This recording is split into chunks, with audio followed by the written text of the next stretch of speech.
ಇದು ಅಮ್ಮ ಕೀರ್ತಿ ಪಾಟೀಲ್ ಮಾತಾಡ್ತಿರೋದು.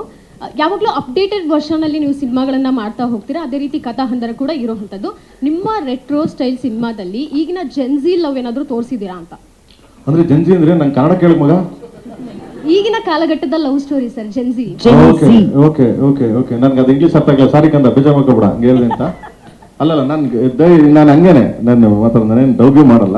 ಸೊ ನನ್ಗೆ ಸಡನ್ ಕೆಲವು ಪದಗಳು ಅರ್ಥ ಆಗಲ್ಲ, ಕೆಲವು ಪದಗಳು ನನ್ಗೆ ಅರ್ಥ ಆಗಲ್ಲ. ಇಂಗ್ಲೀಷು ಅರ್ಥ ಆಗುತ್ತೆ, ನಾನು ಮಾತಾಡ್ತೀನಿ, ಆರ್ಟಿಸ್ಟ್ಗಳು ಹೋಗ್ತೀನಿ, ಇಂಡಿಯಾ ಸುತ್ತಾ ಇದ್ದೀನಿ, ನನ್ಗೆ ಅರ್ಥ ಇದೆ. ಬಟ್ ತುಂಬಾ ಕೆಲವು ರಿಸ್ಕ್ ಪದಗಳು ಅರ್ಥ ಆಗಲ್ಲ ಮಗ. ಸೊ ನಾನೇನೋ ಮಾತಾಡಿ ಯಾಕೆ ಬೇಕು? ಓಕೆ ಮಗನ ಏನ್ ಆ ಥರದ್ದೇನಿಲ್ಲ. ನನಗೆ 1970s 80s ಅಂಡರಲ್ಲಿ ನಡೆಯೋ ಒಂದು ರಿಯಲ್ ಸ್ಟೋರಿ ಇದು. ಅದನ್ನ ಇಟ್ಕೊಂಡು ಮಾಡಿದೀನಿ ಕಂದ. ನಾಟ್ಲಿಕ್ಕೆ ಪಬ್ಬು ಪೆಪ್ಪಿ ಆ ಥರದ್ದು ಯಾವುದಿಲ್ಲ, ವಿತ್ ಎಮೋಷನ್ಸ್. ನೀವು ಸಿನಿಮಾ ನೋಡಿದಾಗ ತುಂಬಾ ಎಮೋಷನ್ ಕನೆಕ್ಟ್ ಆಗ್ತೀರಾ, ಅದೊಂದು ಗೊತ್ತು ಮಗನೇ ನನಗೆ. ಅದೊಂದು ಟ್ರೈ ಮಾಡಿದೀನಿ ಮಕ್ಕಳ. ಈ ಹೊಸ ಎಕ್ಸ್ಪೆರಿಮೆಂಟ್ ಯಾವಾಗ ನೋಡ್ಬೋದು ಸರ್? ಅದು ಆಗಸ್ಟ್ಗೆ ಬರುತ್ತೆ ಮಗನೇ, ಆಗಸ್ಟ್ಗೆ ಸ್ಕ್ರೀನ್ ಮೇಲೆ ಬರುತ್ತೆ ಕಂದ. Okay sir, okay thank you ಮಕ್ಕಳ.